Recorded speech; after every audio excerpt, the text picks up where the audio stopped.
Hey everybody, it's Ron from Pick Dawgz, and this is Ron's Rundown. We're going to go over the MLB games scheduled for Thursday, September 1st, 2022.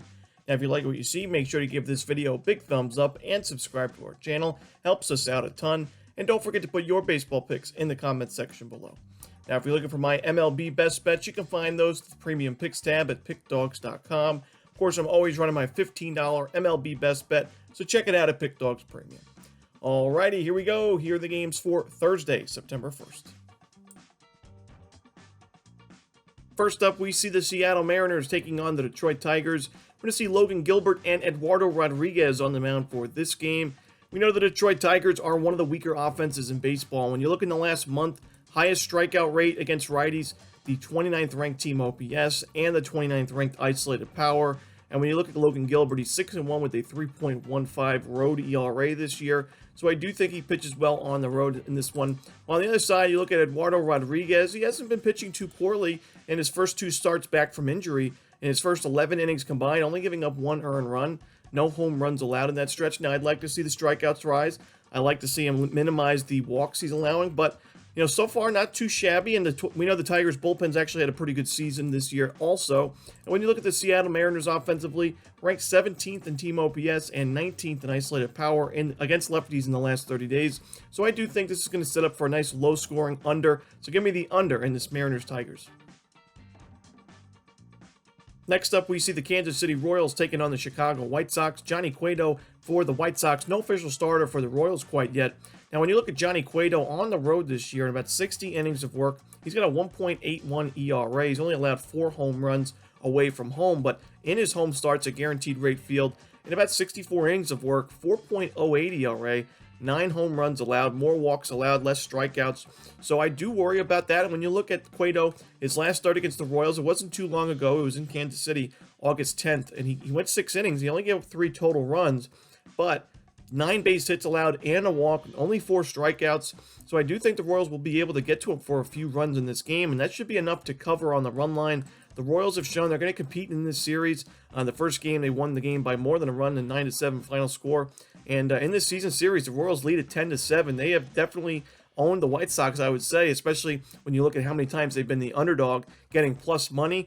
They've been a profitable team against the White Sox, so I'm going to take them on the run line here, plus the 1.5 runs on the road. Next up, we see the Oakland Athletics taking on the Washington Nationals. We're going to see Ken Walichuk making his MLB debut. He'll be facing Paolo Espino in this game, it looks like, for Washington. And when you look at Ken Walichuk, he was acquired by the A's at the trade deadline. He was a part of that Frankie Montas trade, so him and J.P. Sears and another prospect. And, you know, he was pitching really well for the Yankees in the minor leagues this year. His strikeout rate was great.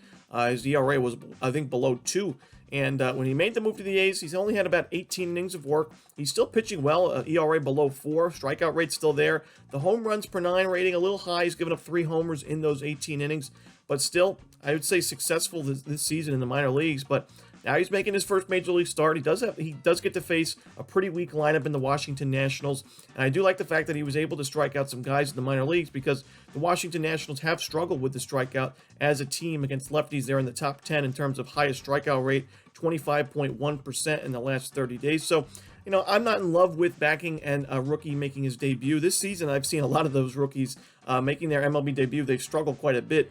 But I do think that he'll compete in this game against a pretty weak lineup. I know the Oakland A's offense has kind of turned things around. They were playing with some heart, the Oakland A's, I would say. Offensively, they're doing a pretty good job, and they competed in that Yankee series. They took the final 2 games.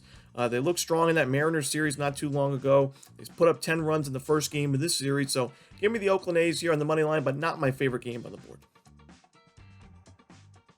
In our next game, we see the Los Angeles Dodgers taking on the New York Mets. Chris Bassett and Clayton Kershaw are your projected starters, and the Mets are going to be facing another lefty here on the mound from the Dodgers and Kershaw. And, you know, you look at their numbers, they haven't been as good against lefties as they've been against righties offensively. They're 21st in the last month in team OPS against southpaws, and I do think Kershaw pitches well. I know he's missed some time with the injury, but he's a veteran. He's made first starts from injury plenty of times in his career, and we've seen even a couple of veterans on the other side in the Mets, and Max Scherzer, Jacob deGrom. These guys were totally fine in their first starts back, even though they missed a significant amount of time. So I do think Kershaw will pitch well in this game. On the other side, Chris Bassett, I am concerned with him a little bit. I know he's pitching very well at Citi Field overall this season, but he had a very, very feasible matchup last time out against the Colorado Rockies. Now, I know he went 7 1/3 innings pitched. He gave the Mets plenty of innings. I know they won the game in the end. However, he struggled in that game. He only had 1 strikeout. He gave up 1 walk, 4 earned runs, and 8 base hits to the Colorado Rockies. And we've mentioned time and time again, the Rockies don't really love hitting on the road. It's why they're well below 500 on the road this season. Their offensive numbers just really have not been there away from Coors Field. And for Bassett to struggle, only have 1 strikeout in a 7 1/3 inning performance. Now you're facing the Los Angeles Dodgers, who have the strongest lineup in baseball against righties. There's no doubt about that. It's been the case basically all season long. In the last 30 days, number 1 in isolated power, number 2 in team OPS. They don't strike out much, and they earn plenty of walk to the dish as well. I do think Bassett struggles in this game, and I'm going to take the Los Angeles Dodgers on the money line. Next up, we see the Cleveland Guardians hosting the Baltimore Orioles. Kyle Bradish and Shane Bieber are your projected starters. Now, I like Kyle Bradish. I do think eventually he's going to be a strong starting pitcher for this Orioles rotation. He's only 25 years of age. I know he's got that ERA above 5.5, but 79 strikeouts and 80 innings of work. He's able to miss some bats. However, I don't love him in this particular matchup against the Guardians, a lineup that just does not strike out. They've got the second lowest strikeout rate against righties in the last 30 days. So against lineups like that, I don't expect Bradish to do very well. I do think the Guardians will get to him early on, and I do think Shane Bieber continues to pitch well for his team as he's been the ace of this rotation. Him and Tristan McKenzie at the top of the rotation have been big for this club. So give me the Cleveland Guardians here on the run line, laying the 1.5 runs. Next up, we see the Boston Red Sox hosting the Texas Rangers. Glenn Otto and Rich Hill are your projected starters. Now, Rich Hill's not my favorite starting pitcher to back, but I will say, when you look at the Texas Rangers' offensive numbers away from home against lefties, it has not been good at all. A very high strikeout rate. The team OPS is ranked 28th in the last 30 days, and the isolated power rating 30th in the league, even though they have a pretty high BABIP. The 11th highest BABIP against lefties in the last month. They still have really bad numbers overall. So, Rich Hill's coming off of his best start of the year by far. It was against the Tampa Bay Rays at home, and he struck out 11 batters through 7 innings of work, no earned runs. It was kind of a shock for me, as he was not pitching very well in 2022, but an outstanding performance there. Maybe that's the start of something new from Rich Hill. I do think he pitches well enough here, and I think on the other side, when you look at Glenn Otto, a starter that's got a 4.8 ERA, but an even higher xFIP and expected ERA, so even more regression to worry about, and he gives up a ton of walks, 54 walks and 99.2 innings pitched. The home run balls hurt him quite a few times this season. Strikeout rate is just not there, and at a hitter-friendly ballpark like Fenway, I just don't love his chances, especially the Rangers bullpen to back him up. Give me the Boston Red Sox here on the money line. Next up, we see the Colorado Rockies taking on the Atlanta Braves with Spencer Strider and Chad Cole on the mound. This is a lopsided matchup when you look at the money line price. The Braves are minus 400 plus, and this is a lopsided pitching matchup. Chad Cole, a 5.17 ERA, has not pitched well at all in his last month or 2 months, you could say.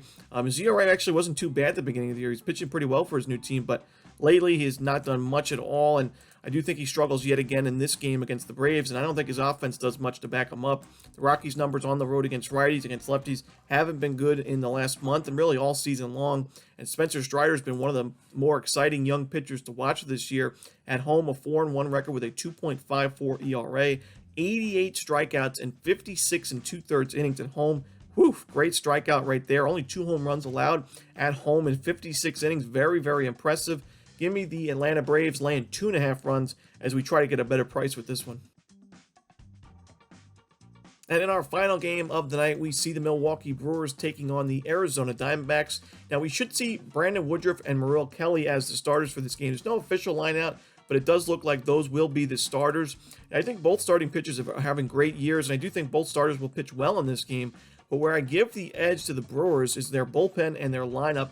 And when you look at their bullpen, they're going to have Devin Williams available for this game, as he has now had 2 days off, as the Brewers didn't need to use him on Wednesday in their win against the Pirates, as it was a close game. They were up only by a run after 6 innings of the game, but a 4-run in the 7th inning and gave them a nice cushion there. They didn't have to use him. They could go with their other options out of the pen. And I think in a close game, if you have Devin Williams available, I think he's one of the better relievers in baseball. It gives you a huge advantage when you compare it to a Diamondbacks bullpen that just hasn't been great this year, especially their guys towards the end of the outings, and Melanson, who's blown a lot of saves this year. So I'm going to give the edge to the Brewers here in this one. I'm going to take them on the money line to end the night. And that's it. Those are the games for Thursday, September 1st. Hope you enjoyed this video. If you did, don't forget to hit that like button and subscribe. And don't forget to put your baseball picks in the comments section below. Again, if you're looking for my best bets, you can find those at Pickdawgz Premium. As always, this is Ron Romanelli. Good luck.